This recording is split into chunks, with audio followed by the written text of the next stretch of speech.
Assalamualaikum warahmatullahi wabarakatuh. Selamat siang teman-teman semua. Mohon izin Bapak Dr. Suparta. Kami dari kelompok 5 ingin menjelaskan materi tentang revenue recognition. Sebelum kami memulai presentasi, alangkah lebih baiknya kami memperkenalkan diri kami. Sebelumnya, perkenalkan saya Rafael Dito Anggrek dan rekan-rekan saya. Saya Ahmad Zidane Habibi. Dan saya Justin Anandia Wibisana.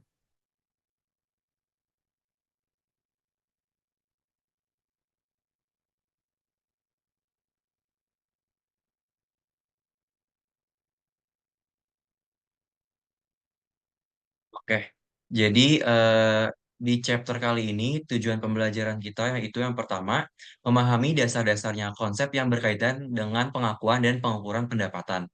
Lalu yang kedua itu untuk memahami dan menerapkan pengakuan pendapatan 5 langkah proses. Yang ketiga, terapkan proses 5 langkah pada masalah pengakuan pengakuan pendapatan utama. Dan yang terakhir itu kita untuk menjelaskan presentasi serta pengungkapannya mengenai pendapatan. Next.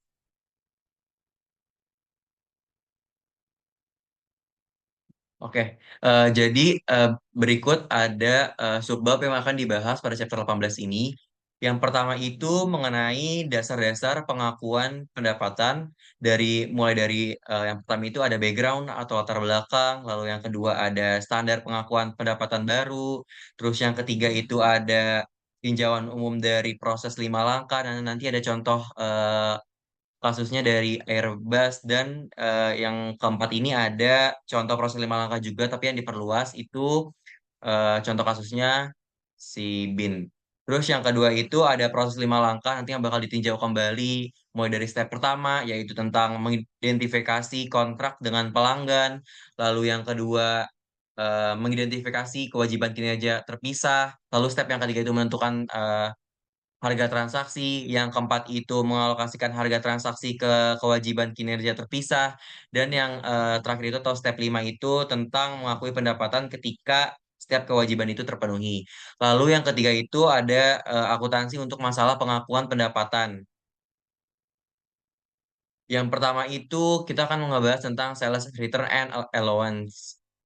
Lalu yang kedua repurchase agreement, yang tiga bill and hold arrangement, lalu yang keempat principal agent relationship, yang kelima itu ada consignment, yang keenam ada warranties, dan yang ketujuh itu ada non-refundable upfront fees. Lalu yang terakhir kita bakal presentasiin dan mengungkapin dari kasus-kasus yang udah kita bahas di chapter kali ini. Next. Oke, yang pertama kita bakal ngebahas tentang dasar-dasar pengakuan pendapatan. Jadi pendapatan itu apa sih? Pendapatan atau revenue itu adalah salah satu ukuran terpenting dari kinerja keuangan yang dilaporkan oleh perusahaan. Pendapatan memberikan wawasan tentang kinerja perusahaan di masa lalu dan di masa depan dan merupakan pendorong yang signifikan dari ukuran kinerja lainnya seperti EBITDA, laba bersih, dan laba perbagi. Oleh karena itu, menetapkan pedoman yang kuat untuk mengakui pendapatan adalah prioritas penetapan standar. Next.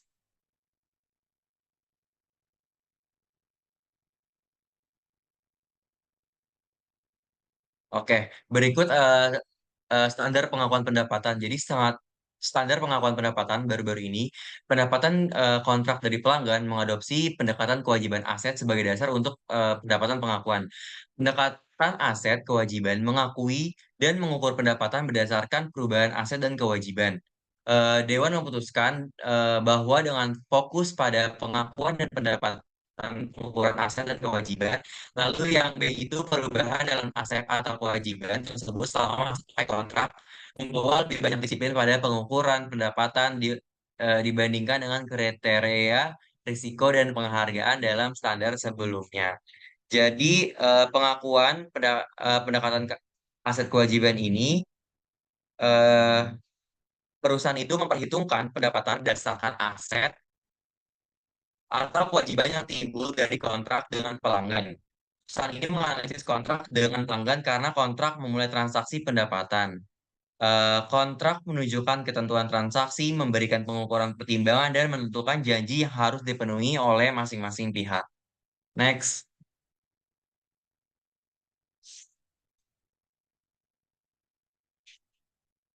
Oke, di sini ada konsep kunci yang terkait dengan standar pengakuan pendapatan. Kita bisa lihat tujuan utamanya itu dia untuk mengenali pendapatan, untuk menggambarkan pengalihan barang atau jasa kepada pelanggan dalam jumlah yang mencerminkan imbalan yang diterima perusahaan atau diharapkan akan diterima sebagai imbalan atas barang atau jasa tersebut. Lalu di sini kita juga mengetahui proses 5 langkah untuk pengakuan pendapatan. Yang pertama itu kita harus mengidentifikasi kontrak dengan pelanggan. Lalu yang kedua, kita mengidentifikasi kewajiban kinerja terpisah dalam kontrak. Yang ketiga, menentukan harga transaksi. Yang keempat itu mengalokasikan harga transaksi ke kewajiban kinerja terpisah. Yang kelima itu mengakui pendapatan ketika setiap kewajiban kinerja itu sudah dipenuhi. Lalu prinsip pengakuan pendapatannya itu dia mengenali pendapatan dalam periode akuntansi ketika kewajiban kinerja itu sudah terpenuhi. Next.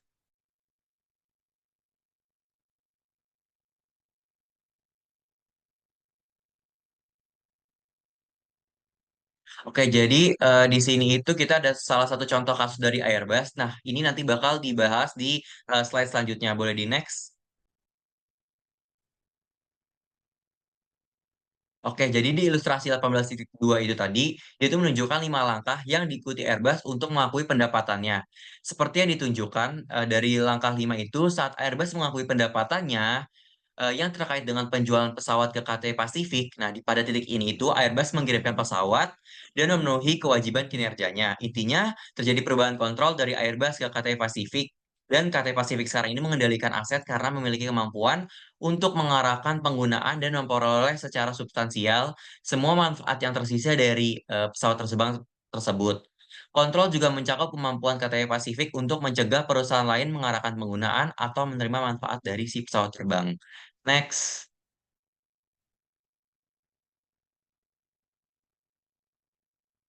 Nah, untuk memberikan aplikasi lain dari prinsip-prinsip dasar model pengakuan pendapatan 5 langkah yang tadi, nah kita tuh menggunakan bisnis kopi sama anggur yang disebut dengan BIN. Nah, BIN ini menyajikan kopi, gourmet, espresso, latte, teh, dan smoothie.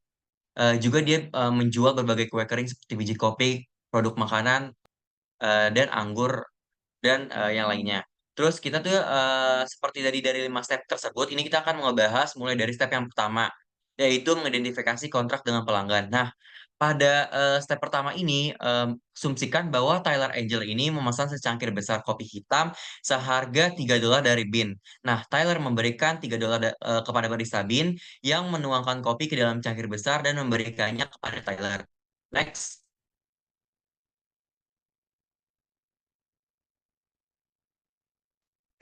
Pertanyaannya itu, berapa banyak pendapatan yang harus diakui BIN pada transaksi ini?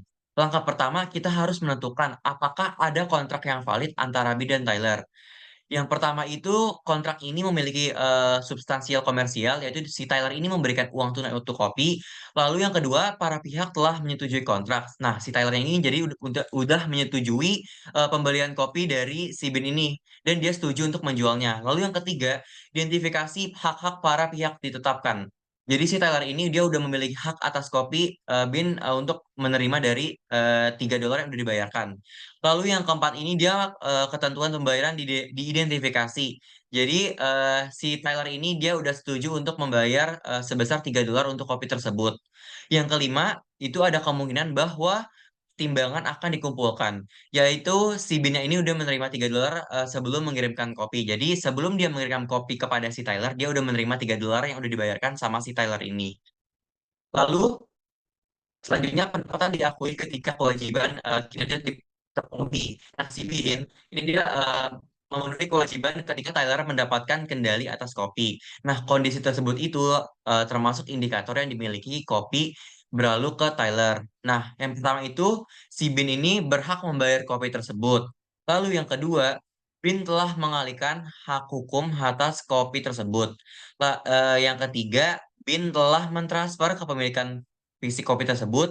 Lalu yang keempat, Tyler memiliki risiko yang signifikan, misalnya dia mungkin menumpahkan kopi nih, dan imbalan kepemilikan atau dia bisa minum kopi. Lalu yang terakhir itu Tyler telah menerima aset tersebut. Nah, solusi untuk kasus ini, si Ben ini harus mengakui pendapatan sebesar $3 dari transaksi ini ketika Tyler menerima kopi tersebut. Next. Nah, ini lalu ada step yang kedua yaitu mengidentifikasi kewajiban kinerja secara terpisah. Keesokan harinya nih, si Tyler ini memesan secangkir besar kopi seharga $3 lagi nih. Dan dia juga membelinya dua bagel dengan harga $5. Nah, si barista ini dia menyediakan produk-produk ini dan Tyler membayar sebesar $8. Nah, pertanyaannya dari kasus yang Bin ini, dari step kedua ini, berapa banyak pendapatan yang harus diakui si Bin atas pembelian kedua item ini. Nah, langkah yang pertama kita bisa identifikasi kontrak yang valid ada karena memenuhi 5 syarat yang diperlukan untuk kontrak yang dapat ditegakkan seperti yang dibahas dalam contoh sebelumnya.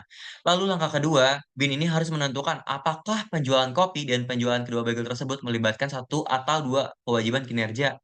Dalam transaksi sebelumnya, antara Bin dan Tyler, penentuan ini sangat mudah karena Bin itu menyediakan produk yang berbeda atau secangkir besar kopi, dan karenanya hanya satu kewajiban kinerja ada, namun pengaturan untuk membeli kopi ini dan baju memungkinkan memiliki lebih dari satu kewajiban kinerja.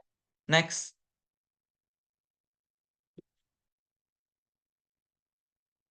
Oke, lalu langkah ketiga dari sisi transaksi ini, si harga yang $8 ini dari $3 ditambah $5. Nah, di langkah keempat ini, si bin atau kacang ini dia memiliki dua performa kewajiban, yaitu memberikan sebesar cangkir arak kopi. Yang kedua ini si bagel. Lalu setiap Arab ini kewajiban sedang nyata tidak saling terkait. Jadi harga secara seluruhan ini dia terpisah. Nah, dan tidak ada alokasi Arab si transaksi ini ke harga sedang perlu. Nah, itu kopi obral sedang direkam atau direcord sebesar $3 dan si bagel ini direcordnya sebesar harga $5. Lalu langkah yang kelima ini si Bin memiliki puas kedua performa kewajiban kapan si kopi dan bagel ini diberikan kepada Tyler. Lalu yang solusinya itu Bin ini harus mengenali pendapatan dari $8 ini dari yang tadi udah dijelaskan dari si $3 ditambah $5 ketika Taylor menerima kopi dan bagel. Next.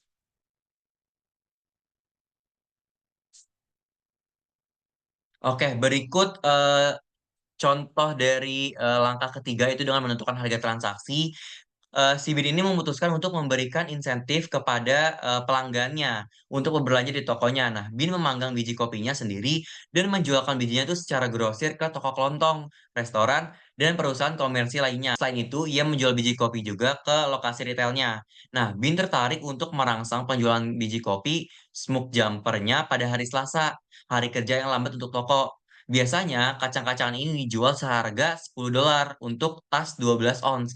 Tapi si Beans ini dia memutuskan untuk memotong harganya sebesar $1 ketika pelanggan membelinya kepada hari Selasa karena ada diskon sekarang ini sebesar $9 per tas. Nah, Tyler telah datang ke toko pada hari Selasa.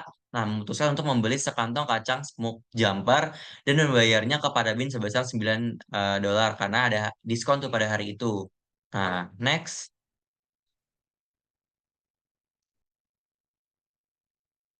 Nah, pertanyaannya dari step 3 tadi itu, berapa banyak pendapatan yang harus diakui BIN pada transaksi ini? Nah, di langkah pertama, seperti dalam contoh sebelumnya itu, penjualan secangkir kopi itu kan ada kontrak yang valid. Nah, itu tuh halnya sama berlaku untuk penjualan kacang smoke jumper. Nah, di step yang kedua ini, kalian harus mengidentifikasi kewajiban kinerja yang sangat mudah. Nah, tadi BIN itu memiliki kewajiban kinerja untuk menyediakan sekantong biji kopi smoke jumper kan kepada Tyler. Nah, makanya si BIN ini tidak memiliki kewajiban kinerja lain untuk menyediakan suatu produk atau layanan. Lalu langkah yang ketiga itu menentukan harga transaksi untuk sekantong kaca smoke jumper yang dijual ke Tyler adalah sebesar $9 bukan $10 karena dia udah nerima diskonnya kayak gitu. Next.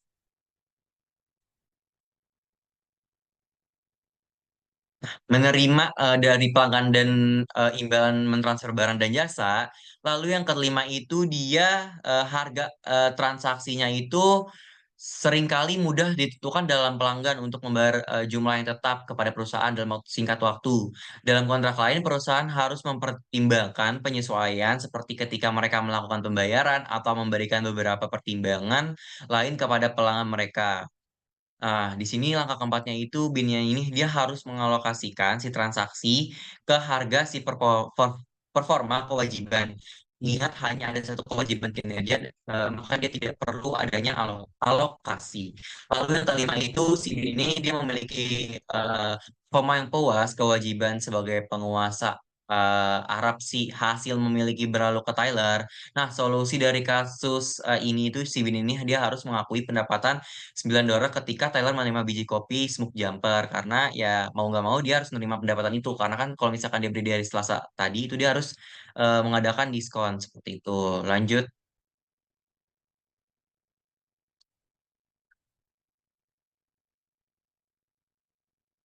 Oke, berikut dari step yang kelima yaitu mengalokasikan harga transaksi untuk kewajiban kinerja secara terpisah. Nah, kan Bino ingin dia ingin memberikan insentif lebih kan kepada pelanggan untuk membeli biji kopinya serta membeli secangkir kopi. Oleh karena itu, si Bino ini dia menawarkan nih kepada pelanggan diskon $2 untuk pembelian secangkir kopi ketika mereka membeli sekantong biji motor. Nah, maka premiumnya itu yang bisa dijual dengan harga seharga $12 secara bersamaan si Bin ini dia memberikan diskon tuh sebesar $2. Nah, Tyler kan memutuskan untuk tawaran juga kan, baik untuk lulus ke atas dan membeli tas Arab motor mocha kacang itu sebesar $12 dan secangkir Arab kopi bagi $1. Nah, sebagai ditunjukkan tadi, besarnya cangkir Arab kopi biasanya retail dengan harga $3. Seperti itu. Next.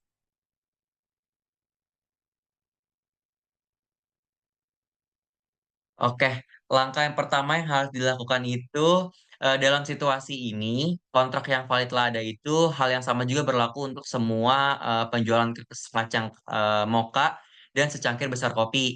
Nah, di langkah kedua ini kantong mokanya, biji mokanya ini dan secangkir kopinya itu dia berada satu sama lain dan tidak terlalu bergantung pada atau yang sangat terkait lah antara satu sama lain seperti itu. Lalu si Bina ini dia menjual kantong biji moka dan secangkir biji kopi secara terpisah. Selain itu, Tyler mendapat manfaat secara terpisah dari secangkir biji kopi dan biji mocha seperti itu. Lalu yang ketiga ini langkahnya harga untuk transaksi bin tadi itu kan sebesar $13 diperoleh dari $12 untuk sekantong kaca motor mocha dan $1 itu dari secangkir besar kopi. Next. Nah, di langkah keempat ini, dia tuh harus mengalokasikan kan harga transaksi ke kedua kewajiban kinerjanya berdasarkan harga jual mandiri relatif mereka. Harga jual mandiri sekantong kacang motor mocha kan tadi sebesar $12 dan secangkir besar kopi itu kan $3. Tapi kita bisa alokasinya di sini harga transaksi sebesar $13 sebagai berikut. Dari si kacang mochanya ini kita bisa lihat kalau misalkan dari harga jual mandirinya itu dia sebesar $12. Nah, persentasenya itu dia sebesar 80%, maka dari $12 ini dia dibagi dengan $15. Nah, untuk jumlah yang dialokasikannya itu maka sebesar $13 dikali 80% atau 0,80, maka itu hasilnya sebesar $10,40. Lalu yang kedua ini untuk secangkir besar kopi nih. Tadi kan kita udah lihat tuh di penjelasannya kalau misalkan harga jual mandirinya itu sebesar $3. Tiga ini dia dibagi dengan $15 atau 13 dikali dengan 0,20. Kalau tadi si kacang mokanya dikali 80%, nah kalau misalkan si kopinya ini dikali dengan sisanya 20% atau 0,20, maka untuk hasil jumlah yang dialokasikannya itu dia sebesar $2,6. Nah, maka kita juga bisa ngeliat nih keseluruhan dari alokasi berdasarkan eh, persentase dari si mocha sama kopi. Ini pas pas dengan harga seluruhnya itu sebesar $15. Lalu presentasinya juga pas sebesar 100% dan jumlah yang dialokasikannya juga sesuai ya guys, yaitu sebesar $13 seperti itu. Oke, next.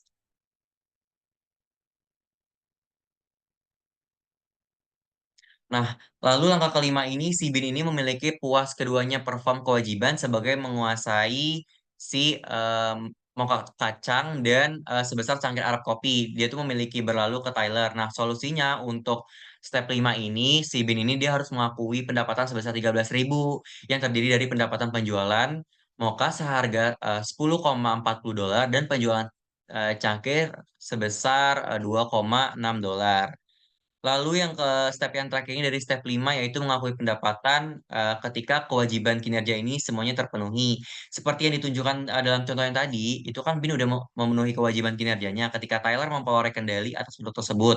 Lalu perubahan kontrolnya ini faktor penentu nih dalam menentukan kapan sih kewajiban kinerja sebuah perusahaan ini terpenuhi kayak gitu. Nah, untuk pelanggan ini dia tuh harus mengontrol juga produknya atau layanan ketika pelanggan memiliki kemampuan untuk mengarahkan penggunaan dan memperoleh secara substansial semua manfaat yang tersisa dari si produk. Nah, produk yang tadi tuh, yang tadi si biji kopi mocha sama secangkir biji kopi kayak gitu. Nah, kontrolnya ini dia juga mencakup kemampuan Tyler untuk mencegah perusahaan lain itu mengarahkan penggunaan atau menerima manfaat dari kopi atau biji kopi. Begitu. Next.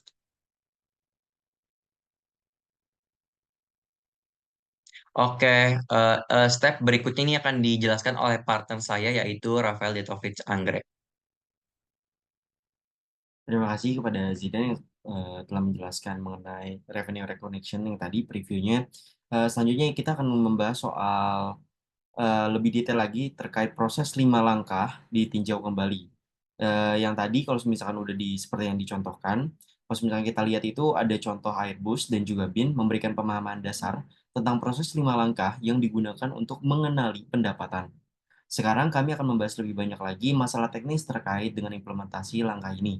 5 langkah tersebut yang tadi sudah dijelaskan di awal, langkah pertama yaitu mengidentifikasi kontrak dengan pelanggan, langkah kedua mengidentifikasi kewajiban kinerja terpisah, langkah ketiga menentukan harga transaksi, dan langkah keempat mengalokasikan harga untuk kewajiban kinerja terpisah, dan langkah kelima atau langkah terakhir mengakui pendapatan ketika atau sebagai kewajiban kinerja terpenuhi. Next. Langkah pertama yaitu mengidentifikasi kontrak dengan pelanggan. Kita akan membahas soal definisi terlebih dahulu. Kontrak adalah perjanjian antara dua pihak atau lebih yang menciptakan hak atau kewajiban yang dapat ditegakkan. Kontrak dapat ditulis, lisan, atau tersirat dari praktik bisnis seperti kontrak BIN dengan Tyler. Pendapatan yang diakui hanya ketika ada kontrak yang valid. Saat menandatangani kontrak dengan pelanggan, perusahaan memperoleh hak untuk menerima pertimbangan dari pelanggan dan berkewajiban untuk mentransfer barang atau jasa ke pelanggan, kewajiban kinerja. Kombinasi dari hak-hak tersebut, kewajiban kinerja menimbulkan aset bersih atau kewajiban bersih. Next.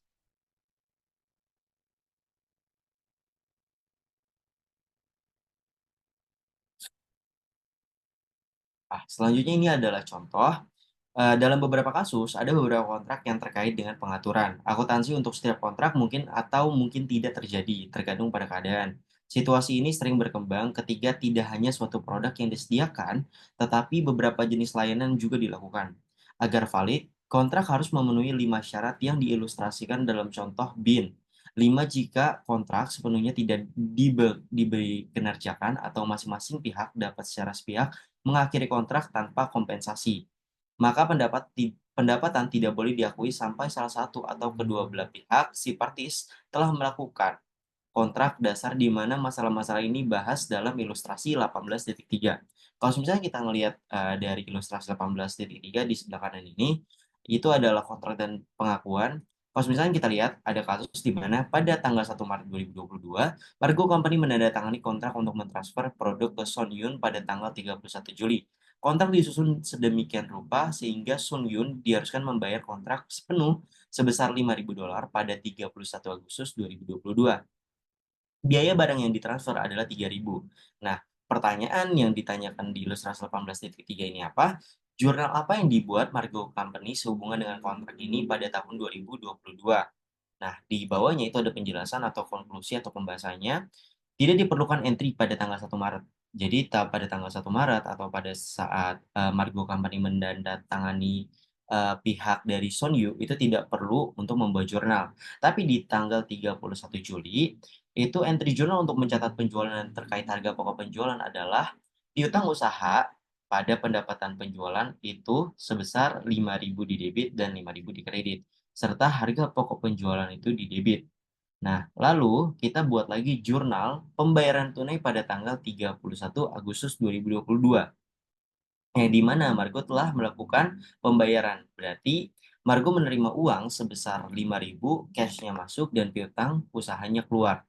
Dasar pendapatan transaksi ini itu adalah untuk mengatur pendapatan adalah bahwa kontrak antara kedua belah pihak tidak dicatat atau tidak membagikan entry jurnal sampai salah satu atau kedua dari para pihak melakukan berdasarkan kontrak. Sampai kinerja terjadi, tidak ada aset bersih atau kewajiban bersih yang terjadi. Next.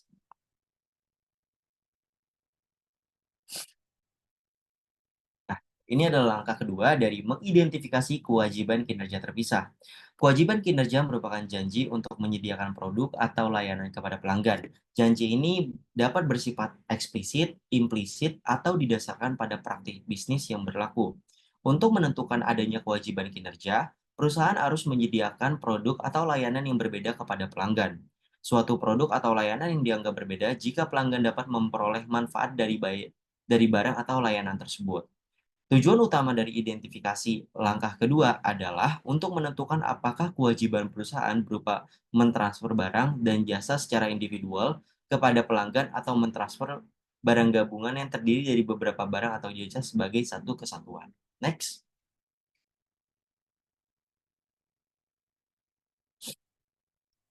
Ini adalah contoh dari langkah kedua. Semisalkan tadi di contohnya Bin, ketika Bin menjual Tyler secangkir besar kopi dan 2 bagel, Bin memiliki dua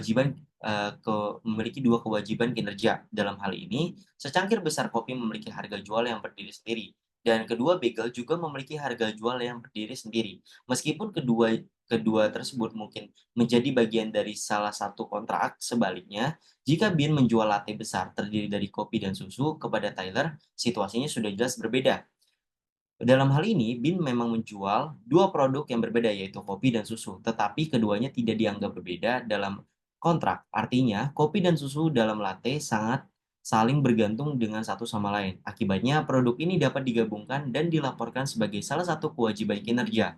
Untuk menggambarkan situasi lain, asumsikan bahwa Tata Motors atau ING menjual mobil kepada Marquardt Auto Dealers dengan harga yang mencakup 6 bulan layanan telematika seperti navigasi dan diagnostik jarak jauh. Layanan telematika ini secara rutin dijual secara mandiri oleh Tata Motors dengan biaya bulanan setelah periode 6 bulan. Dan konsumen dapat memperbarui layanan ini dengan biaya tambahan kepada Tata Motors. Nah, dalam kasus ini, yang tadi BIN dan juga Tata Motors, pertanyaannya adalah apakah Tata Motors menjual satu atau dua produk? Jika melihat tujuan Tata Motors, tampaknya mereka menjual dua barang, yaitu mobil dan layanan telematika. Kedua produk ini dianggap berbeda karena dapat dijual terpisah dan tidak saling bergantung satu sama lain. Next. Nah, dan ini contoh lain mungkin sama seperti kasus Bin dan Toto yang tadi. Di sini adalah Softtek yang Softtek INC melisensikan perangkat lunak manajemen hubungan pelanggan kepada Lopez Company. Dan dalam kasus ini pertanyaannya adalah apakah lisensi perangkat lunak dan layanan konsultasi merupakan dua kewajiban kinerja yang terpisah atau satu kesatuan? Dan jawabannya, jika layanan konsultasi hanya berupa dukungan teknis standar tanpa modifikasi signifikan pada perangkat lunak, maka lisensi perangkat lunak dan layanan konsultasi dapat dianggap sebagai dua kewajiban kinerja yang terpisah. Namun, sebaliknya, jika layanan konsultasi melibatkan penyesuaian perangkat lunak secara mendalam sehingga perangkat lunak tidak dapat berfungsi ketika tanpa layanan tersebut, maka keduanya dianggap sebagai satu kesatuan kewajiban kinerja yang tidak dapat dipisahkan. Dan kita dapat simpulkan dari contoh-contoh di atas tadi bahwa kewajiban kinerja dalam suatu kontrak bergantung pada produk atau layanan yang dijanjikan dapat berdiri sendiri atau saling bergantung satu sama lain. Jika suatu produk atau layanan dapat dijual secara terpisah dan pelanggan dapat memperoleh manfaatnya secara mandiri, maka produk atau layanan tersebut dianggap sebagai kewajiban kinerja yang terpisah. Dan sebaliknya, jika produk atau layanan tersebut saling terkait dan tidak dapat berfungsi secara independen, maka keduanya digabungkan sebagai satu kewajiban kinerja. Next. Dan ini langkah yang ketiga, yaitu menentukan harga transaksi. Harga transaksi itu definisi sendiri adalah jumlah pertimbangan yang diharapkan perusahaan diterima dari pelanggan dengan imbalan mentransfer barang atau jasa. Dan pada part di kali ini langkah ketiga kita akan membahas faktor-faktor penting, yaitu yang pertama dari pertimbangan variabel, yang kedua dari nilai waktu uang, yang ketiga dari pertimbangan non tunai, dan yang keempat pertimbangan dibayar atau dibayarkan kepada pelanggan. Next. Kalau misalnya kita lihat dari sini, dalam beberapa kasus yang kita singgung pertama, faktor pertama adalah pertimbangan variabel. Dalam beberapa kasus, harga barang atau layanan bergantung pada peristiwa di masa depan. Peristiwa ini dapat mencakup kenaikan harga, diskon, volume, rabat, kredit, bonus kinerja, atau royalti. Dan dalam situasi seperti ini, perusahaan memperkirakan jumlah pertimbangan variabel yang akan diterima dari kontrak atau menentukan jumlah pendapatan yang akan diakui. Untuk melakukan estimasi ini, perusahaan dapat menggunakan salah satu dari dua metode berikut. Yang pertama, nilai yang diharapkan, atau metode ini menggunakan jumlah tertimbang berdasarkan probabilitas dari berbagai kemungkinan hasil. Dan metode kedua yaitu jumlah yang paling mungkin. Metode ini memilih satu jumlah yang paling mungkin terjadi dalam kisaran jumlah yang dapat diterima. Dan nanti kita akan bahas bagaimana studi kasusnya. Seperti di contoh yang sebelah kanannya, ilustrasi 18-4, menyoroti masalah yang harus dipertimbangkan dalam memilih metode yang sesuai. Dan kalau misalnya kita ngelihat di sini, nilai yang diharapkan dan yang paling mungkin itu memiliki perbedaan yang signifikan. Kalau misalkan nilai yang diharapkan, mungkin tepat jika sebuah perusahaan memiliki sejumlah besar kontrak dengan karakteristik yang sama, jadi satu kesatuan, dan dapat didasarkan pada sejumlah hasil dan probabilitas diskrit yang terbatas. Dan kalau misalnya kita ke yang paling mungkin, metodenya mungkin tepat jika kontrak hanya memiliki dua kemungkinan hasil, jadi berbeda, dia tidak satu kesatuan. Next.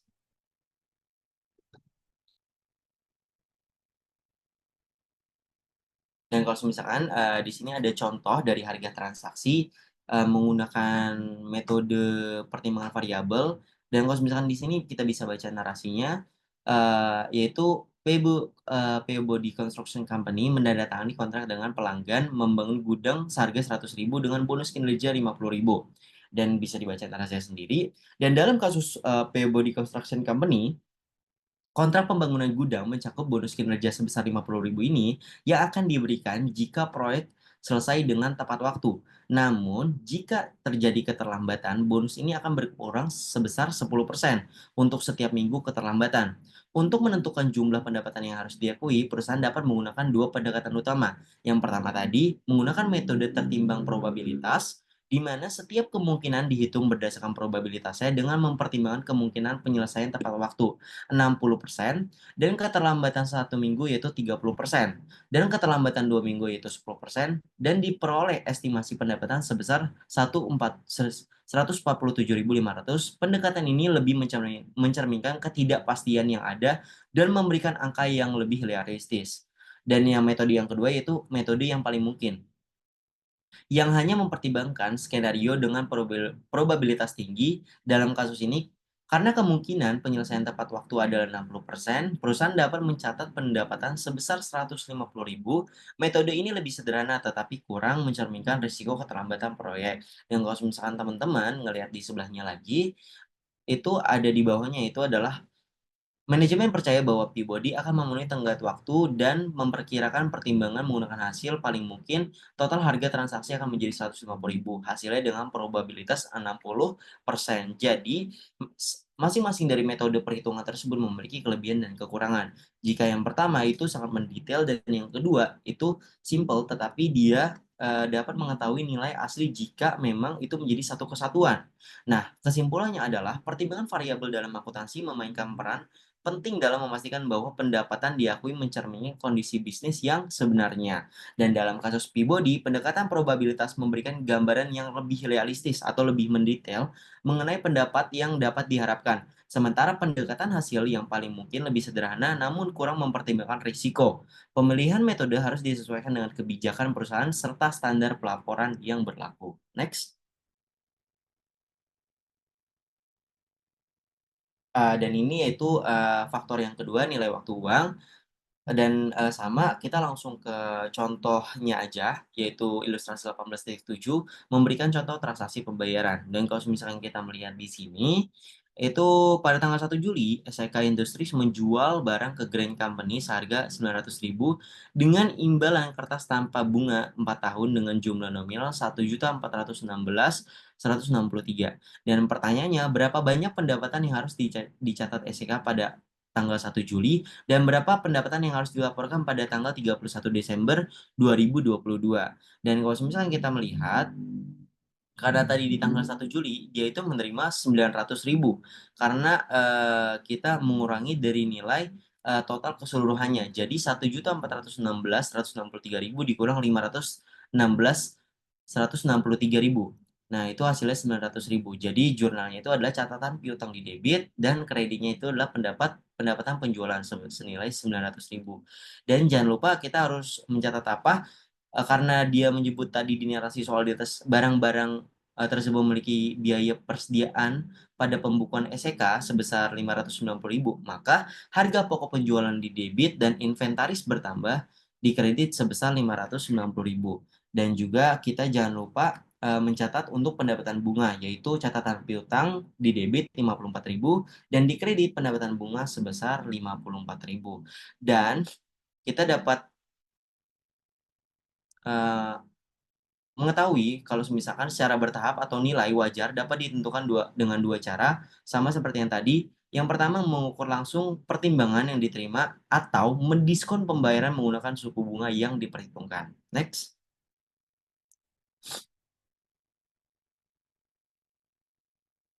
Nah, ini adalah faktor yang ketiga yaitu pertimbangan non tunai.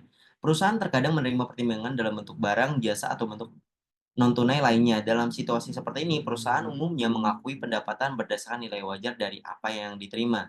Sebagai contoh, jika Ryan Company menerima saham biasa dari Monterey Company sebagai pembayaran atas layanan konsultasi, maka Raylene Company akan mengakui pendapatan sebesar nilai wajar saham yang diterima. Selain itu, perusahaan juga dapat menerima kontribusi seperti sumbangan atau hadiah.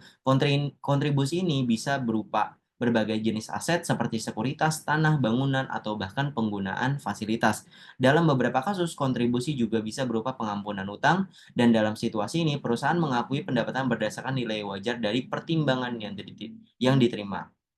Demikian pula, pelanggan terkadang menyumbangkan barang atau jasa, seperti peralatan atau tenaga kerja, sebagai bentuk pembayaran atas barang atau layanan yang diberikan oleh perusahaan. Pertimbangan ini juga harus diakui sebagai pendapatan berdasarkan nilai wajar dari barang atau jasa yang diterima. Next.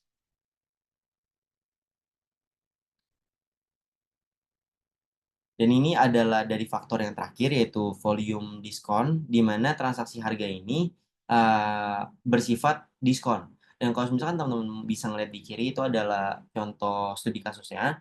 Dan mungkin kita akan ke narasi yang di kanan saja karena kita sudah membahasnya. Dalam dunia bisnis, diskon volume seringkali digunakan sebagai strategi untuk mendorong pelanggan melakukan pembelian dalam jumlah besar. Samsung Group, seperti yang ada di narasi, menerapkan kebijakan ini dengan menawarkan diskon 3% kepada pelanggan yang membeli minimal 2 juta yen produk dalam 1 tahun kalender. Pada awal tahun 2022, Artiko telah melakukan pembelian sebesar 700.000 yen dan berdasarkan riwayat pembeliannya sebelumnya, terdapat kemungkinan besar mereka akan memenuhi ambang batas diskon. Dan mengacu pada prinsip akuntansi yang berlaku, Samsung tidak boleh melebih-lebihkan pendapatan yang diakui. Oleh karena itu, pendapatan dicatat dalam laporan keuangan triwulan disesuaikan dengan kemungkinan adanya diskon volume. Pendapatan yang diakui adalah 679.000 yen dan bukan 700.000 karena Samsung mengurangi jumlahnya sebesar 21.000 yen sebagai antisipasi diskon. Dan ini tidak boleh. Jika di kemudian hari Arctic benar-benar mencapai ambang batas diskon, Samsung akan mencatat penerimaan kas sesuai dengan jumlah yang telah diakui memenuhi ambang batas tersebut. Samsung akan menerima pembayaran sebesar 700.000 dan mencatat diskon penjualan sebesar 21.000 yen sebagai bagian dari pendapatan lainnya. Dan kasus ini menggambarkan bagaimana prinsip akuntansi berperan dalam pengakuan pendapatan, terutama terkait diskon variabel. Pendapatan ini bertujuan untuk memberikan informasi keuangan yang lebih akurat, mencerminkan realistis bisnis dengan lebih baik, sehingga membantu dalam pengambilan keputusan yang lebih tepat. Next. Dan yaitu yang langkah keempat adalah mengalokasikan harga transaksi untuk kewajiban kinerja terpisah. Perusahaan seringkali harus mengalokasikan harga transaksi untuk lebih dari satu kewajiban kinerja dalam suatu kontrak. Jika diperlukan alokasi, harga transaksi yang dialokasikan untuk berbagai kewajiban kinerja didasarkan pada nilai wajar relatifnya. Ukuran terbaik dari nilai wajar adalah untuk apa perusahaan dapat menjual barang atau jasa secara mandiri yang disebut sebagai harga jual mandiri. Next.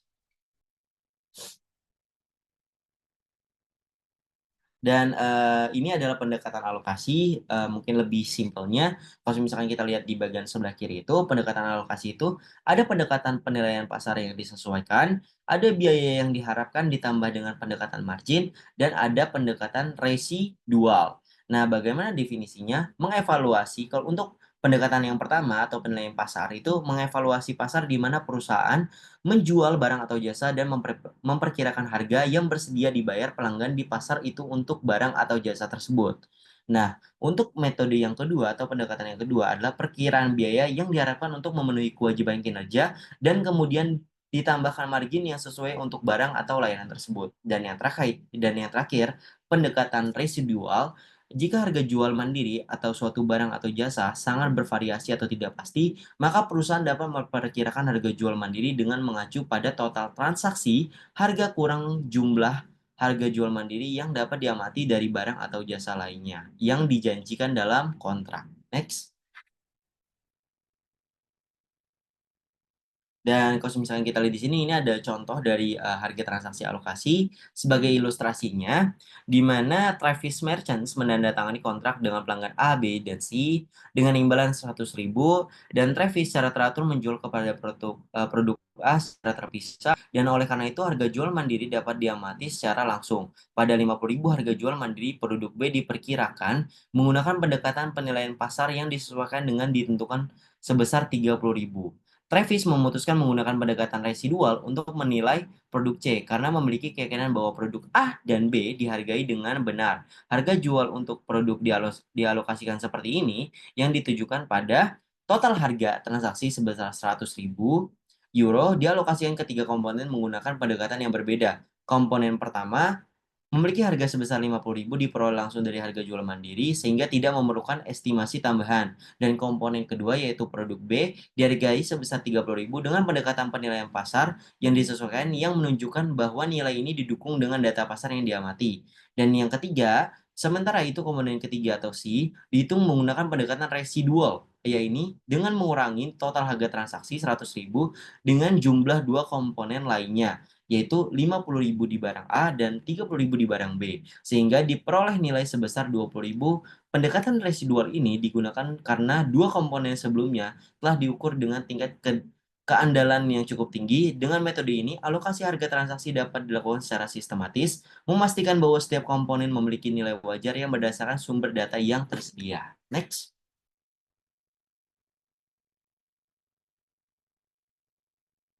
Dan di sini ada contoh kewajiban kerja lagi. Teman-teman bisa baca di narasi soalnya. Yang pada intinya penjualan peralatan senilai 2 juta yang mencakup peralatan, instalasi, dan pelatihan. Pendapatan dialokasikan berdasarkan harga jual mandiri relatif, di mana peralatan memperoleh alokasi terbesar diikuti oleh pelatihan dan instalasi. Handler mengakui pendapatan peralatan secara penuh pada tanggal 1 November 2022, maka jurnalnya yaitu harga pokok penjualan pada inventaris senilai 1.500.000. Nah, untuk pelatihan, pengakuan pendapatan dilakukan secara bertahap menggunakan metode garis lurus. Selama 1 tahun, pada tahun 2022, pendapatan pelatihan yang telah diakui adalah 8.052. Nah, jurnalnya adalah pendapatan layanan tidak diterima pada pendapatan layanan pelatihan. Nah, itu dari 4.062 dikali 2. Jadi hasilnya adalah 8.052. Nah, dan sisa sebesar 40.257 akan diakui pada tahun berikutnya. Dengan pendekatan ini, handler memastikan bahwa pendapatan diakui sesuai dengan kewajiban kinerja yang komponen sesuai dengan prinsip akuntansi yang berlaku. Next. Nah, dan ya langkah yang terakhir yaitu langkah kelima, mengakui pendapatan ketika atau sebagai setiap kewajiban kinerja terpenuhi. Dan di langkah kelima ini, sebuah perusahaan memenuhi kewajiban kinerjanya ketika pelanggan memperoleh kendali atas barang atau layanan. Dan kita akan merangkum indikator-indikator yang telah diperoleh pelanggan untuk mengendalikan yang pertama, perusahaan memiliki hak untuk membayar aset tersebut. Yang kedua, perusahaan telah mentransfer hak hukum atas aset tersebut. Yang ketiga, perusahaan telah mentransfer kepemilikan fisik aset tersebut. Dan yang keempat, pelanggan memiliki rasio dan imbalan kepemilikan yang signifikan. Next. Dan ini contoh dari penjelasan indikator kontrol yang tadi, dari yang pertama yaitu pelanggan menerima dan mengkonsumsi manfaat secara langsung jika pelanggan mendapatkan manfaat dari layanan atau barang secara berkelanjutan saat perusahaan menyediakannya. Maka pendapatan diakui secara progresif, contohnya adalah layanan berlangganan atau jasa konsultasi yang terus berjalan. Dan yang kedua yaitu pelanggan mengontrol aset selama proses pembuatan atau peningkatan jika pelanggan memiliki kendali atas aset yang dikerjakan, seperti bangunan yang dibangun di properti pelanggan, maka pendapatan dapat diakui seiring dengan penyelesaian pekerjaan. Dan yang ketiga, yaitu perusahaan tidak memiliki alternatif untuk aset dibuat atau ditingkatkan dalam kasus ini. Perusahaan harus memenuhi dua syarat tambahan, yaitu pelanggan menerima manfaat selama proses produksi sehingga tidak perlu dikerjakan ulang. Dan yang kedua, perusahaan memiliki hak untuk atas pembayaran yang dapat ditegakkan secara hukum. Dan penerapan dalam praktik, sebagai contoh saja, jika sebuah perusahaan manufaktur membangun jet khusus sesuai spesifikasi pelanggan dan pelayanan, telah melakukan pembayaran yang dapat ditegakkan secara hukum, maka pendapatan dapat diakui selama proses produksi. Sebaliknya, jika produk yang dibuat dapat dijual ke pihak lain, maka pendapatan hanya dapat diakui ketika barang telah diserahkan kepada pelanggan. Nah, kesimpulannya itu, manajemen harus mengevaluasi apakah pelanggan telah memperoleh kendali atas barang atau layanan yang mempertimbangkan indikator yang tersedia yang 4 tadi. Jika salah satu dari 3 kriteria terpenuhi, pendapatan yang diakui selama periode waktu tertentu, sehingga memastikan pelaporan keuangan yang akurat dan sesuai dengan standar akuntansi yang berlaku. Next.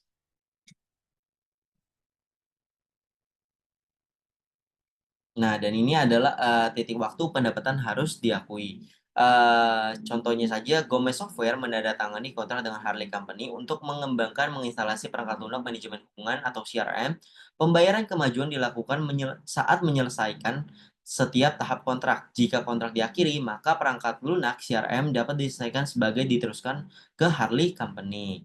Nah, pertanyaannya, pada titik apa Gomez Software harus mengakui pendapatan yang terkait dengan kontraknya Harley Company? Seperti kasus yang tadi, Gomez Software tidak membuat aset dengan penggunaan alternatif karena dilarang untuk mengalihkan perangkat lunak ke pelanggan lain. Selain itu, Gomez Software berhak atas pembayaran untuk kinerja hingga saat ini dan berharap untuk menyelesaikan proyek. Oleh karena itu, Gomez Software menyimpulkan bahwa kontrak tersebut memenuhi kriteria untuk mengetahui pendapatan dari waktu ke waktu. Next.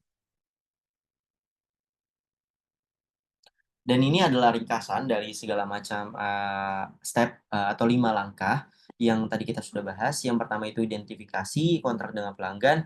Intinya adalah kontrak adalah perjanjian yang menciptakan hak atau kewajiban yang dapat ditegakkan, dan pelaksananya itu harus sebuah perusahaan menerapkan panduan pendapatan untuk kontrak dengan pelanggan. Dan yang kedua, identifikasi kewajiban kinerja terpisah dalam kontrak.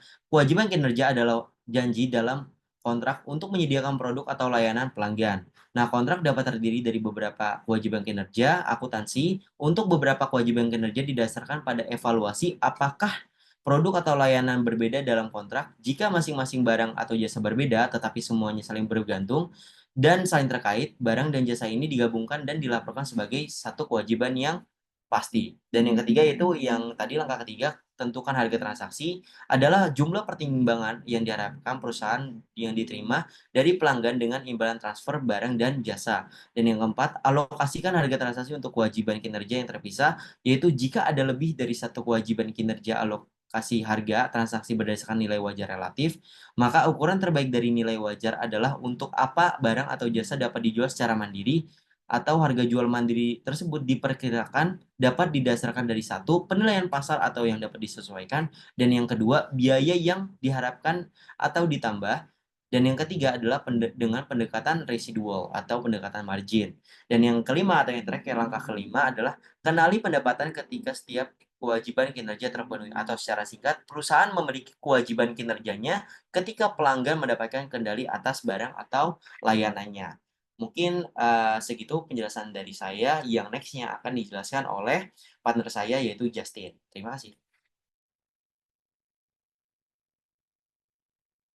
Oke, terima kasih untuk Rafael. Selanjutnya kita akan masuk ke subbab yang ketiga, yaitu isu-isu dalam akuntansi pengakuan pendapatan. 7 poin yang akan saya sebutkan ini adalah yang akan kita bahas dalam subbab 3 secara keseluruhan. Yang pertama ada retur penjualan dan potongan harga atau sales returns and allowance. Yang kedua, perjanjian penjualan dengan janji dibeli kembali atau repurchase agreements. Yang ketiga, tagih dan tahan atau bill and hold. Yang keempat, hubungan principal agent atau principal agent relationships. Yang kelima, konsinyasi atau consignments. Lalu yang keenam adalah garansi atau warranties. Dan yang ketujuh, uang muka yang tidak dapat dikembalikan atau non-refundable upfront fees. Kita akan membahas bagaimana pencatatan akuntansi dari transaksi-transaksi yang ada di layar ini. Yang pertama,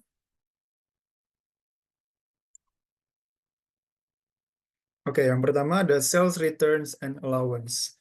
Pertama-tama, apa itu sales RNA? Jadi, dalam transaksi penjualan, setiap pelanggan diberikan hak retur dengan berbagai alasan.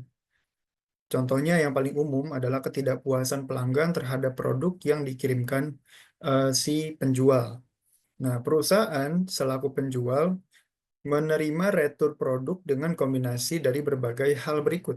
Yang pertama, perusahaan mengembalikan secara penuh atau sebagian atas bayaran yang diterima dari produk tersebut.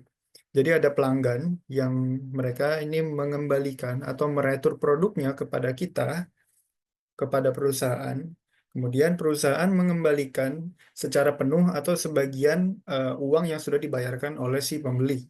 Yang kedua, pengurangan nilai payable atau hutang untuk pembeli. Contohnya pembeli membeli barang tersebut secara hutang, eh, jika kemudian si pembeli mengembalikan barangnya ke kita, maka kita menerima kembali aset kita masuk ke inventory lagi. Kemudian kita kurangkan nominal hutang si pembeli sesuai dengan berapa banyak yang dia kembalikan ke kita. Yang ketiga, produk lain yang terkait dengan pertukaran, yaitu penggantian berupa produk lain atas retur yang dilakukan pembeli. Jadi dibanding kita mengurangi hutangnya, kita menambahkan produk lainnya sebagai imbalan atas permintaan maaf kita karena produknya tidak sesuai dengan keinginan si pembeli. Itu sales return and allowance. Nah, ini ada contoh. Tanggal 12 Januari 2019, ada satu perusahaan namanya Vanden menjual secara kredit 100 buah kamera seharga 100 euro per buah kepada Amaya. Vanden mengizinkan Amaya untuk mengembalikan kamera yang tidak bisa digunakan dalam batas waktu 45 hari setelah tanggal pembelian. Harga pokok tiap produk adalah 60 euro. Informasi ini kita butuhkan apabila perusahaan kita menggunakan perpetual inventory system. Nah, Vanden sebagai penjual mengestimasikan bahwa dari dari 100 buah kamera ada 3 buah produk yang akan dikembalikan, maksimal 3. Ini prediksi kita penjual. Yang kedua, biaya pemulihan produk tidak material. Yang ketiga, produk yang dikembalikan dapat dijual kembali dengan tetap mendapatkan keuntungan. Nah, bagaimana jurnalnya yang dicatat oleh si Vanden pada tanggal 12 Januari 2019? Di posisi debit, kita mencatat account receivable senilai 10.000. Dari mana 10.000? 100 buah kamera dikali 100 euro, harga per satu buah kameranya.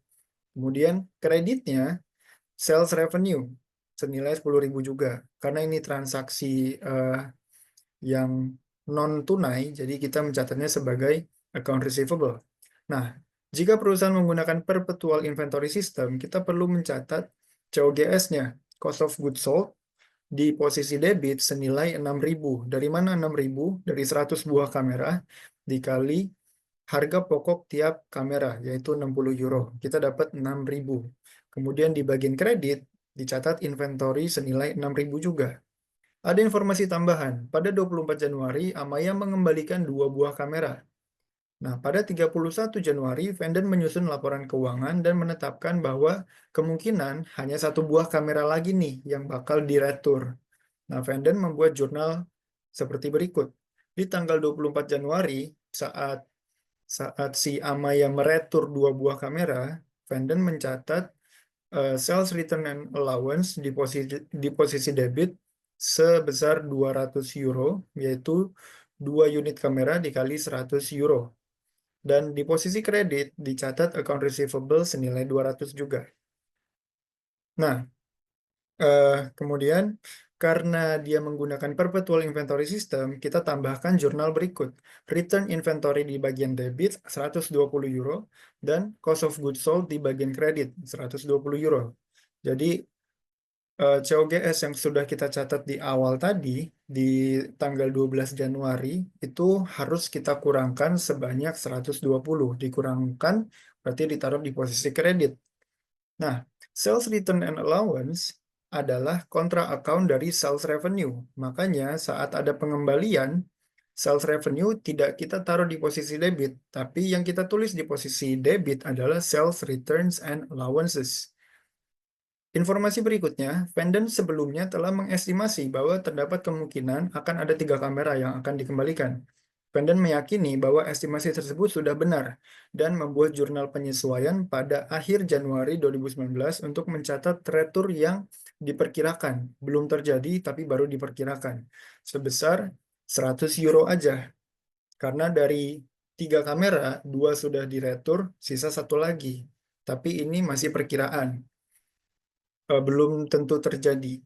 Di posisi debit, kita catat sales returns and allowances sebesar 100, dan di kredit, allowance for sales return and allowance senilai 100 juga. Nah, disinilah akun yang sifatnya perkiraan. Jadi kita sudah mencadangkan kalau-kalau nanti si Amaya meretur 1 kamera lagi. Lalu, untuk pencatatan perpetualnya, di debit kita taruh estimated inventory returns 60 euro, dan di kredit COGS senilai 60 euro juga.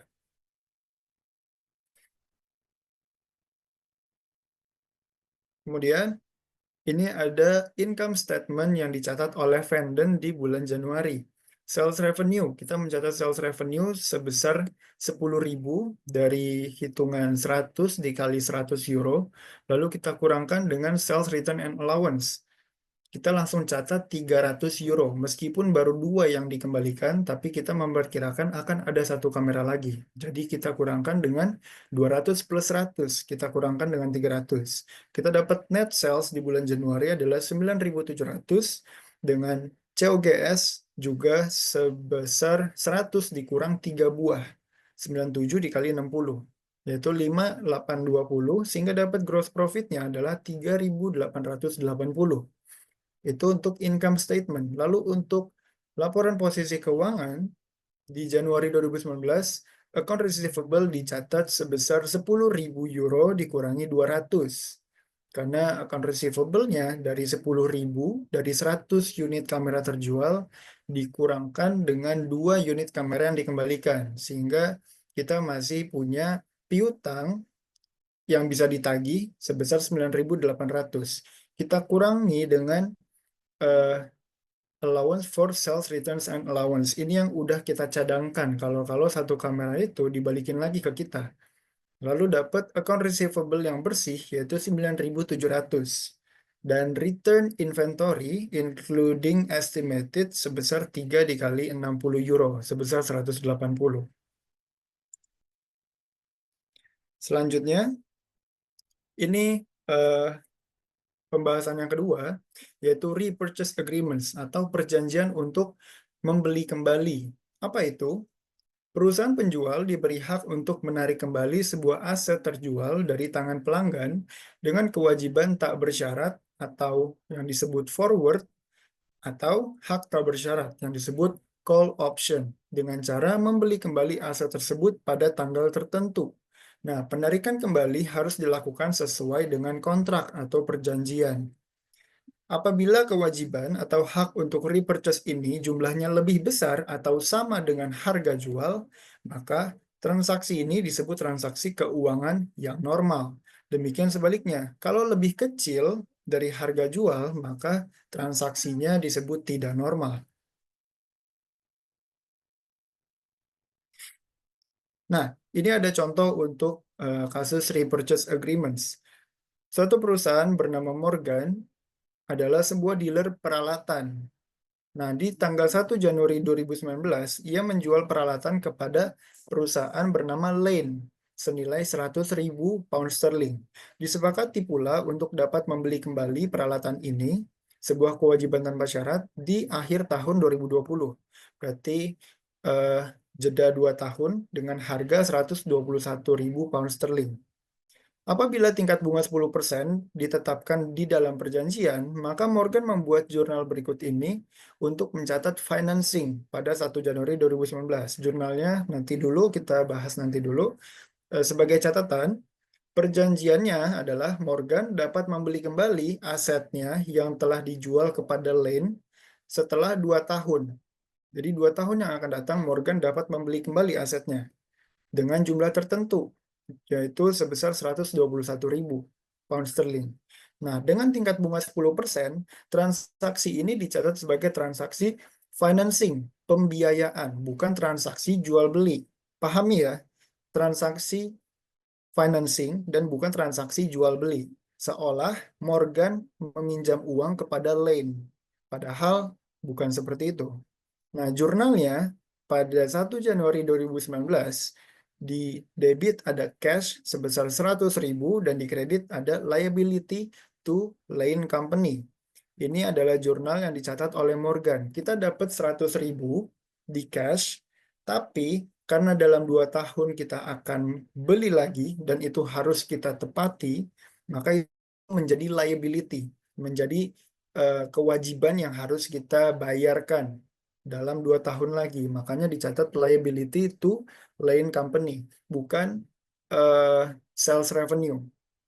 Nah, karena sifatnya financing, transaksi ini memiliki cost of capital dalam bentuk bunga. Seperti kalau kita minjem uang kepada bank, pasti ada cost of capital, yaitu bunga. Nah, pencatatan bunga di 31 Desember 2019, ini di akhir tahun pertama ya, kita harus accrue dulu si bunganya, yaitu dengan jurnal interest expense di debit sebesar 10.000 dan liability to Lane Company sebesar 10.000. Didapat dari mana? 100.000, yaitu nilai pokok dari liability-nya, dikali dengan tingkat bunga 10%. Nah, si 10.000 ini nantinya akan menambah beban kita kepada Lane Company. Jadi bertambah sebesar 10.000. Apabila transaksinya tidak dimulai pada tanggal 1 Januari, akun di posisi kredit disesuaikan. Dalam kasus ini, dia dimulai di 1 Januari. Semisal di 1 Maret, berarti liability to Lane Company senilai 100.000 pound sterling dikali 10% dikali 10 per 12. Karena dari 1 Maret. Nggak dari awal tahun banget. Gitu. Nah, untuk pencatatan bunga dan pemulihan liabilitasnya kepada Lane di 31 Desember 2020, maaf, 2020 bukan 2019, sebagai berikut. Interest expense yaitu senilai 11.000 dan liability to Lane Company sebesar 11.000. Kenapa jadi 11.000? Karena seperti yang udah saya bilang tadi, liability-nya bertambah dari 100.000 ditambahin 10.000 menjadi 110.000. Kemudian kita kali dengan tingkat bunga 10%, makanya dapat 11.000.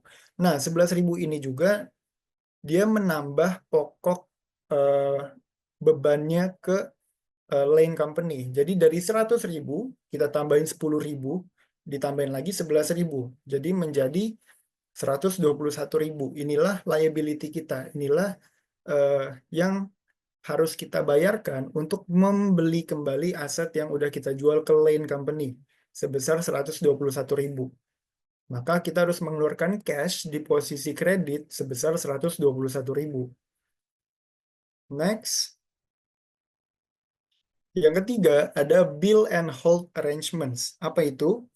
Yaitu perjanjian di mana perusahaan membuat tagihan kepada pelanggan atas suatu produk, tapi kemudian perusahaan menahan kepemilikan fisik atas produk tersebut dalam kurun waktu tertentu. Nah, perjanjian ini dilakukan karena pembeli belum siap menerima produk, tapi tetap ingin mengambil kepemilikan atas produk tersebut dan bersedia untuk ditagih. Jadi, perjanjian ini pun adalah keinginan dari si pembeli. Jadi, pembeli membayar uang kepada si penjual, tapi kita minta kirimnya nanti dulu deh. Yang penting saya bayar dulu sekarang, tapi dikirimnya jangan sekarang, nanti dulu. Karena saya belum siap. Misalnya sedang ada renovasi di toko, jadi belum bisa menerima aset, belum bisa menerima mesin yang kita beli itu. Makanya nanti aja dikirimnya, kayak gitu.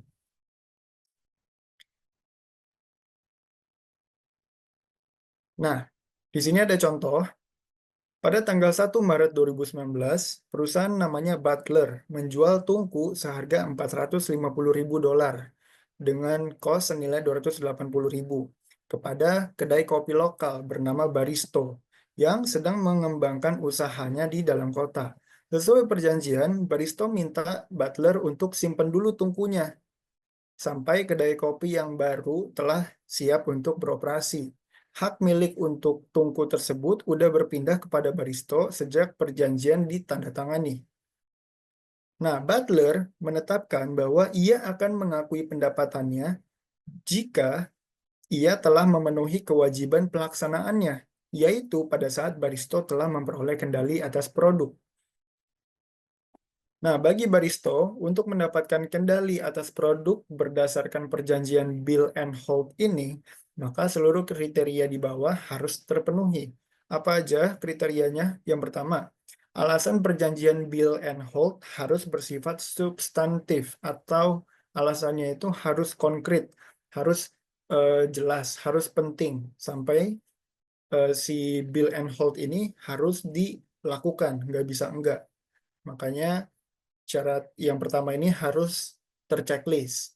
Yang kedua, produk harus diidentifikasi secara terpisah sebagai milik Baristo. Meskipun produknya secara fisik masih berada di gudangnya Butler, tapi dia harus dipisahkan sebagai produk yang sudah terjual harus dipisahkan sebagai produk yang udah terjual. Nggak boleh menjadi inventorinya si Butler lagi. Yang ketiga, produk harus telah siap secara fisik pada saat ini untuk dikirimkan kepada Baristo. Jadi meskipun dikirimnya masih nanti, belum sekarang, tapi produknya per saat ini harus udah jadi, harus udah siap. Tinggal tunggu dikirim aja. Yang keempat, Butler nggak boleh menggunakan produk tersebut atau menyerahkannya kepada pihak lain karena status kepemilikannya udah punya si Baristo gitu. Nah, dalam kasus ini diketahui bahwa semua kriteria telah terpenuhi. Oleh karena itu, pengakuan pendapatan harus dilakukan pada saat kontrak ditandatangani. Jurnal yang dicatat Butler pada 1 Maret 2019 pada saat penjualan terjadi adalah sebagai berikut. Account receivable di debit sebesar 450.000, berarti si Baristo membelinya dengan cara berhutang, dan di kredit sales revenue sebesar 450.000. Dan dalam contoh soal ini, dia menggunakan perpetual inventory system juga, sehingga kita catat COGS dan inventory senilai 280.000. Nah, selanjutnya ada principal agent relationships. Ini yang keempat, yaitu hubungan antara principal dengan agent. Apa itu? Kewajiban pelaksanaan dari principal adalah menyediakan produk kepada pelanggan. Sementara kewajiban pelaksanaan dari agent adalah membantu principal dalam mengatur penyediaan produk kepada pelanggan. Contohnya, di luar sana ada perusahaan namanya Preferred Travel Company. Dia adalah agent yang memfasilitasi pemasaran paket wisata dengan mencarikan pelanggan bagi Regency Cruise Company. Dia adalah prinsipal. Dalam hal ini, agent berperan agent berperan sebagai penengah antara penjual dan pembeli. Contoh kedua, ada perusahaan namanya Priceline di US. Dia berperan sebagai agent yang memfasilitasi penjualan berbagai jasa seperti sewa mobil oleh Hertz. Dalam hal ini, Hertz adalah prinsipalnya, si penjual, begitu. Nah, pendapatan agent berasal dari komisi yang diterimanya. Yang kelima, ada consignments. Consignments ini agak unik, yaitu pabrikan atau pedagang besar, ia menyerahkan barang tetapi tetap menahan hak milik atas barang tersebut hingga barang tersebut terjual. Nah, pihak-pihak yang terlibat dalam consignments adalah consignor, yaitu pabrikan atau pedagang besar, dan consignee atau dealer. Jadi consignor ini si pemilik barang yang memproduksi barang, sementara consignee adalah pihak yang dititipi barang, yang dimintain tolong oleh consignor buat, tolong jualin barang ini dong, kayak gitu. Sebagai timbal baliknya, consignee bakal dapat komisi. Nah, consignor mengirimkan barang dagangan kepada consignee yang bertindak sebagai agen dalam tanda kutip ya, karena sesungguhnya dealer dengan agent itu berbeda. Nah, consignor memperoleh profit dari penjualan dan mencatat barang dagangan sebagai persediaan, sementara consignee memperoleh komisi dari penjualan. Next, di sini ada contoh Nelba Manufacturing. Dia mengirimkan suatu barang yang bernilai 36.000 euro on consignment secara konsinyasi ke toko namanya Best Value. Nelba membayar 3.750 untuk ongkos kirim. Sementara Best Value membayar 2.250 untuk biaya iklan yang dapat direimburse kepada Nelba. Nah, di akhir periode, Best Value telah menjual 2/3 dari barang yang dititipin sama si Nelba dengan menghasilkan 40.000 euro secara cash. Best Value memberitahu Nelba tentang penjualan yang udah terjadi dengan menahan 10% komisi dan mengirimkan cashnya, sisa cashnya kepada Nelba, karena itu adalah uang milik Nelba. Nah, bagaimana sih jurnal yang dibuat oleh Nelba dan Best Value untuk mencatat transaksi ini? Di sini kita catat sebelah-sebelahan. Nelba adalah consignor di sebelah kiri dan Best Value adalah consignee. Kita taruh di sebelah kanan. Untuk transaksi yang pertama, yaitu pengiriman barang titipan. Si Nelba mencatat transaksi ini dengan meletakkan inventory di bagian debit senilai 36.000. Tapi inventorinya kita beri keterangan consignments. Ini perlu banget ditulis supaya kita tahu bahwa inventory ini adalah barang titipan yang kita titipkan kepada consignee untuk dijual. Nah, di kreditnya kita tulis finished goods inventory senilai 36.000 juga. Sementara best value tidak mencatat transaksi ini, no entry. Lalu untuk pembayaran ongkos kirim yang dilakukan oleh Nelba dicatat sebagai berikut. Inventory di bagian debit sebesar 3.750, diberi juga keterangan consignments, dan di kreditnya cash 3.750. Lagi-lagi best value masih no entry. Nah, yang ketiga, payment of advertising. Ini kan sebenarnya dilakukan oleh best value, dilakukan oleh consignee, tapi dapat di-reimburse kepada si Nelba. Jadi si consignee mencatatnya sebagai berikut. Receivable from consignor di debit 2.250 dan di kreditnya cash sebesar 2.250. Karena ini reimbursable, makanya si best value mencatatnya sebagai receivable from consignor.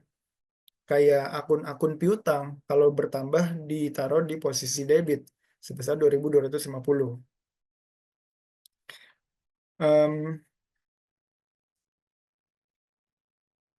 Oke. Lalu Transaksi yang ketiga yaitu penjualan produk titipan, penjualan merchandise titipan. Nah, si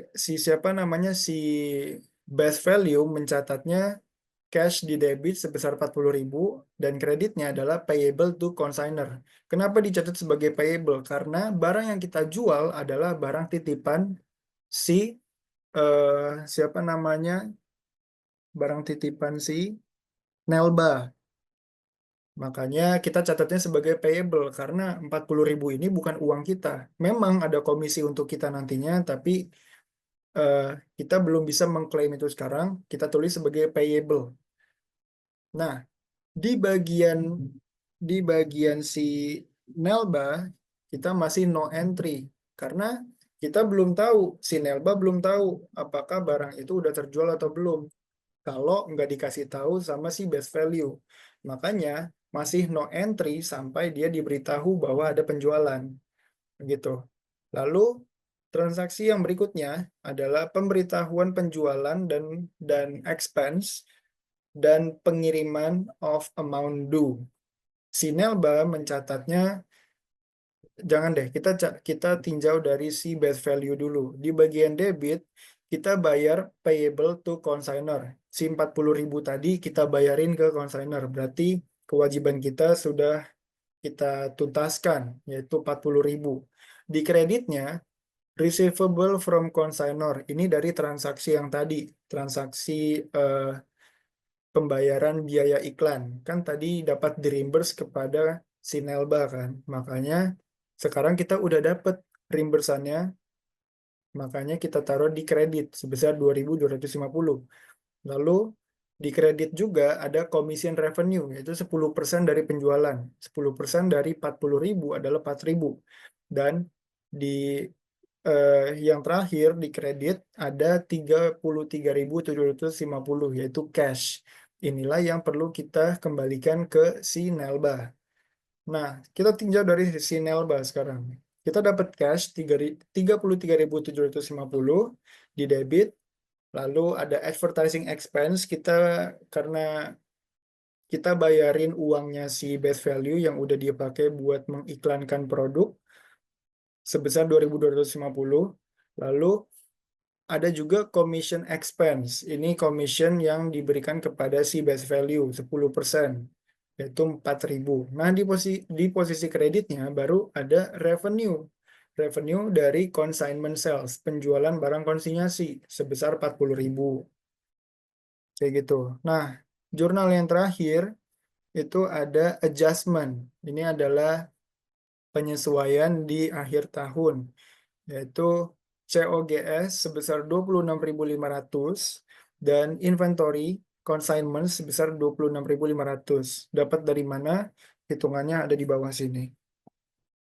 Sementara di best value, karena urusannya sudah selesai, jadi dia no entry. Selanjutnya, ada yang namanya warranties. Apa itu warranties? Warranties itu garansi. Ada dua jenis garansi bagi pelanggan. Yang pertama, produk memenuhi spesifikasi yang disepakati dalam kontrak pada saat produk dijual, di mana warranty sudah termasuk di dalam harga jual. Ini disebut assurance type warranty.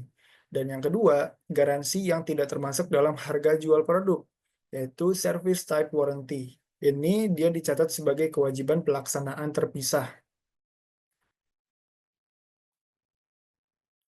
Nah, ini ada contoh untuk warranties.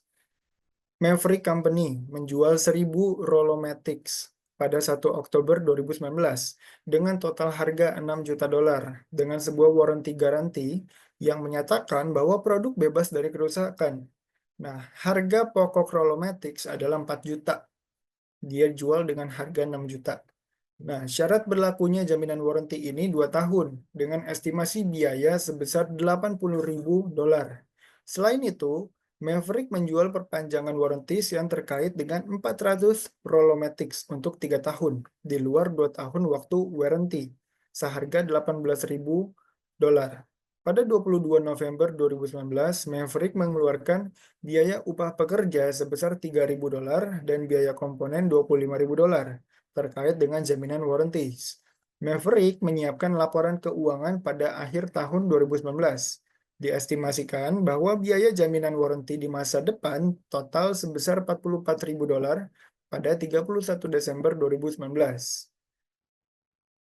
Jadi ada estimasi biaya $80.000 bila ada perbaikan. Jadi Maverick ini selain menjual produk, dia juga menjual warranty. Jurnal yang pertama, saat penjualan Rolomatics dan perpanjangan warranties. Yang pertama, cash di posisi debit senilai 6.018.000 karena terjadi penjualan Rolomatics 1.000 unit dengan harga 6 juta ditambah dengan penjualan warranties untuk 400 Rolomatics untuk 3 tahun seharga 18.000. Makanya ditambahin. Di situ dapat sales revenue 6 juta di kredit dan unearned warranty revenue. Sifatnya masih unearned karena eh, belum di apa ya, belum diklaim garansinya sebesar 18.000. Lalu kita catat perpetual inventory sistemnya yaitu COGS dan inventory sebesar 4 juta dan 4 juta. Jurnal yang kedua, biaya warranty cost yang terjadi. Di bagian debit kita taruh warranty expense 28.000 dan di bagian kredit kita taruh salaries and wages payable sebesar $3.000 dan inventory dalam kurung parts sebesar $25.000. Jurnal yang terakhir adalah penyesuaian yang berkaitan dengan jaminan warranty pada akhir tahun, yaitu warranty expense di bagian debit sebesar 44.000 dan warranty liability di bagian kredit sebesar 44.000. Yang terakhir ada non-refundable upfront fees atau uang muka yang tidak bisa dikembalikan. Pembayaran dari pelanggan sebelum perusahaan mengirimkan produk disebut juga uang muka. Biasa kita kenal dengan DP kayak gitu.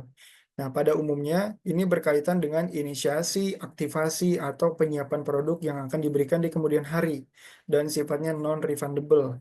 Jadi biasanya saat kita membeli barang, kita perlu bayar uang muka dulu. Tujuannya adalah supaya si penjual bisa menginisiasi dulu, mempersiapkan, mengaktifasi si barang yang akan dijual di kemudian hari saat dianterin tuh udah siap gitu. Sifatnya tidak dapat diuangkan kembali, tidak dapat dikembalikan. Contohnya adalah biaya keanggotaan klub kesehatan, biaya member gym. Itu kalau udah dibayar nggak bisa dikembalikan. Dan uang ini dibayarkannya itu di depan, bukan di belakang. Nah, biaya lainnya contohnya adalah biaya aktivasi telepon, internet, atau TV kabel. Kayak gitu. Itu dari saya untuk subbab yang ini. Selanjutnya akan ditutup oleh teman saya Zidane.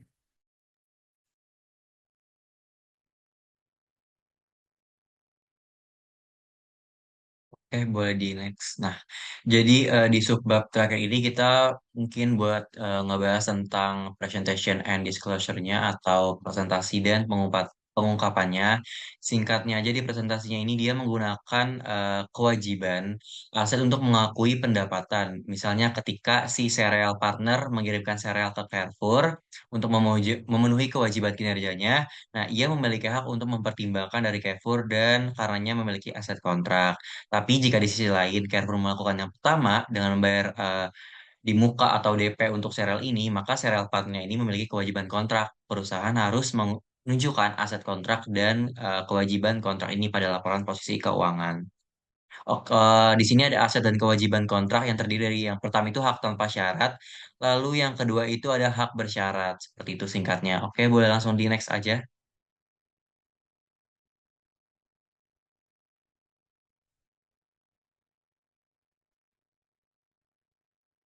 Oke, selanjutnya ini tentang disclosure atau pengungkapan atau penutup dari bab chapter revenue recognition ini, yaitu di mana persyaratan pengungkapannya ini untuk mengakui pendapatan dirancang untuk membantu penggunaan laporan keuangan untuk memahami sifat, jumlah, waktu, dan ketidakpastian pendapatan dan arus kas yang timbul dari kontrak dengan pelanggan.